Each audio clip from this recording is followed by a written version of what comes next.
नमस्कार, मैं हूं doctor Rajashekar Yadav, MD medicine. The healing touch के इस एपिसोड में आपका स्वागत है। आज हम बात करेंगे कोरोनरी आर्टरी डिजीज़ की और बेहद आसान और सरल भाषा में समझने का प्रयास करेंगे कि कोरोनरी आर्टरी डिजीज़ क्या होती है, उसके रिस्क फैक्टर्स क्या होते हैं और इनसे कैसे बचा जा सकता है। वीडियो यदि पसंद आए तो इसे लाइक कीजिएगा। ऐसे ही वीडियोज़ और जानकारी के लिए हमारे YouTube channel the healing touch को सब्सक्राइब कीजिएगा। व्यूअर्स, पिछले दिनों हम सभी ने खबर सुनी थी कि कैसे भारतीय टीम के पूर्व कप्तान सौरव गांगुली को हार्ट अटैक आया था। पूरा देश चकित था, चिंतित था और परेशान था कि एक स्पोर्ट्समैन जो इतना फिट है, जिसकी उम्र मात्र 48 वर्ष है, जो पूरे देश को विज्ञापनों के माध्यम से सलाह भी देता रहता है कि क्या खाना चाहिए, क्या नहीं खाना चाहिए, कौन सा ऑयल इस्तेमाल करना चाहिए, कौन सा ऑयल नहीं इस्तेमाल करना चाहिए, उसे हार्ट अटैक आया है। ये निश्चित रूप से देश के लिए चिंता की बात थी और सभी इन प्रश्नों का उत्तर ढूंढना चाहते होंगे। इसलिए आज हम कोरोनरी आर्टरी डिजीज़ और उसके रिस्क फैक्टर्स की चर्चा इस वीडियो में करेंगे। हमारा जो हार्ट होता है उसको ब्लड सप्लाई करने वाली जो धमनियाँ होती हैं, आर्टरीज़ होती हैं, उन्हें हम कोरोनरी आर्टरीज़ कहते हैं। इन कोरोनरी आर्टरीज़ में कई बार एथेरोस्क्लेरोसिस हो जाता है, जिसकी वजह से इन आर्टरीज़ की ल्यूमन होती है वो कम हो जाती है और हार्ट को आवश्यकता अनुसार ब्लड सप्लाई नहीं कर पाती हैं। इस अवस्था को हम इस्चेमिक हार्ट डिजीज़ कहते हैं। इस्चेमिक हार्ट डिजीज़ जब क्रॉनिकली होती है, धीरे धीरे होती है, तो जो सिचुएशन होती है उसे हम क्रॉनिक स्टेबल एंजाइना बोलते हैं। लेकिन जब इन कोरोनरी आर्टरीज़ में एथेरोस्क्लेरोटिक प्लाक के बाद अचानक से कोई प्लेटलेट का प्लग बनता है और ये अचानक से ब्लॉक हो जाती हैं, तो जो अवस्था होती है उसे हम एक्यूट कोरोनरी सिंड्रोम बोलते हैं, जिसे आम बोलचाल की भाषा में हार्ट अटैक कहा जाता है। कोरोनरी आर्टरी डिजीज़ के जो रिस्क फैक्टर्स होते हैं उसमें से कुछ मेजर होते हैं, कुछ माइनर या सॉफ्ट रिस्क फैक्टर्स होते हैं, कुछ मॉडिफाइबल होते हैं, कुछ नॉन मॉडिफाइबल होते हैं। मेजर रिस्क फैक्टर्स में सबसे प्रमुख है डायबिटीज़ यानी मधुमेह। यदि आपके ब्लड में शुगर की मात्रा सामान्य से अधिक है तो आपको हार्ट अटैक का खतरा सामान्य से अधिक है। हाइपरटेंशन यानी उच्च रक्तचाप, यदि आपका ब्लड प्रेशर सामान्य से अधिक है, परसिस्टेंटली 140/90 से अधिक रहता है, तो आप हाइपरटेंशन के शिकार हैं और आपको हार्ट अटैक होने का खतरा सामान्य से अधिक है। स्मोकिंग यानी धूम्रपान, यदि आप किसी भी तरह का धूम्रपान करते हैं, चाहे वो बीड़ी हो, सिगरेट हो, सिगार हो या फिर ग्रामीण अंचलों में पिया जाने वाला हुक्का हो, इन सभी से आपको हार्ट अटैक होने का खतरा सामान्य से बहुत अधिक होता है।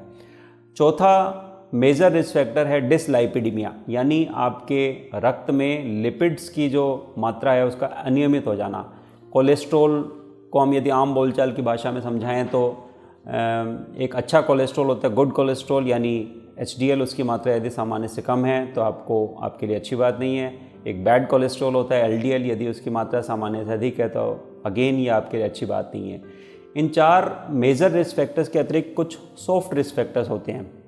उनमें जो नॉन मॉडिफाइबल हैं वो हैं मेल जेंडर, पुरुषों में महिलाओं की अपेक्षा हार्ट अटैक का खतरा सामान्य से अधिक होता है।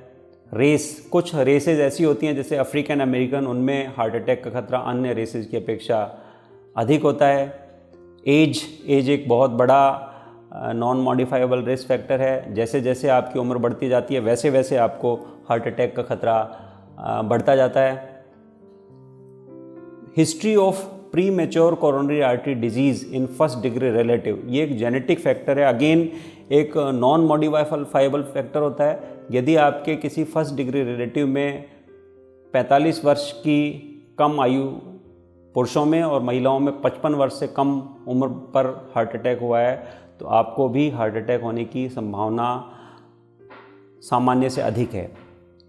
टाइप ए पर्सनैलिटी, कुछ लोगों का जो व्यक्तित्व है ऐसा होता है कि वो दिन भर भाग दौड़ स्ट्रेसफुल जीवन व्यतीत करते हैं और अपने स्ट्रेस को मैनेज करने के लिए भी कोई ठोस कदम नहीं उठाते हैं। इन्हें हम टाइप ए पर्सनैलिटी कहते हैं। टाइप ए पर्सनैलिटी के जो लोग होते हैं उनमें हार्ट अटैक का खतरा सामान्य से अधिक होता है।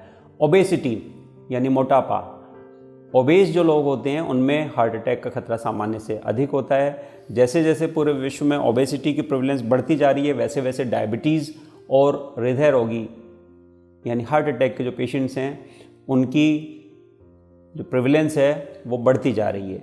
इनमें से कोई भी रिस्क फैक्टर यदि किसी को है तो उस व्यक्ति को हार्ट अटैक होने का खतरा सामान्य से अधिक है। इसलिए आज आप अपने स्वास्थ्य का, अपने जीवन शैली का विश्लेषण कीजिए और देखिए कि कहीं आप इनमें से किसी रिस्क फैक्टर से ग्रसित तो नहीं हैं।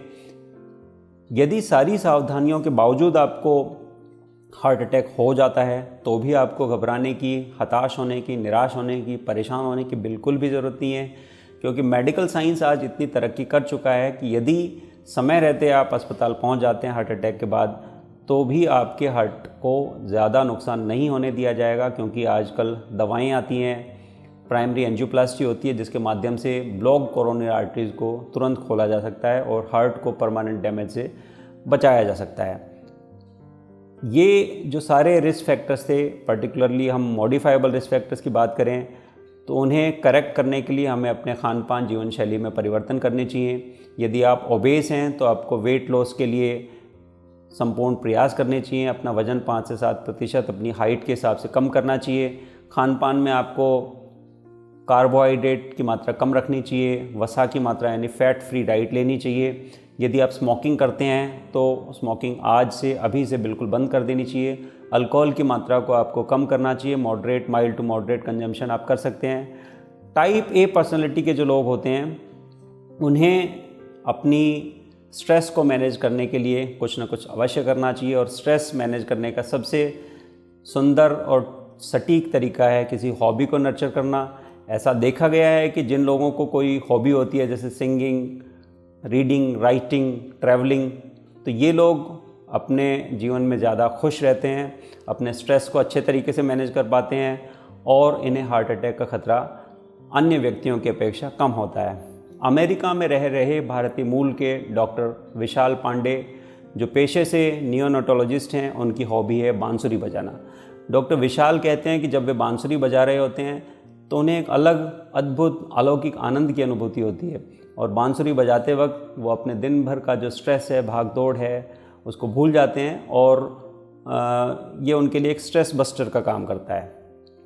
द हीलिंग टच के अगले एपिसोड में हम एक और बीमारी को लेकर आपके समक्ष हाजिर होंगे। तब तक खुश रहिए, स्वस्थ रहिए, सुरक्षित रहिए और डॉक्टर विशाल पांडे के बांसुरी वादन का आनंद लीजिए और अपने स्ट्रेस को कम कीजिए। धन्यवाद।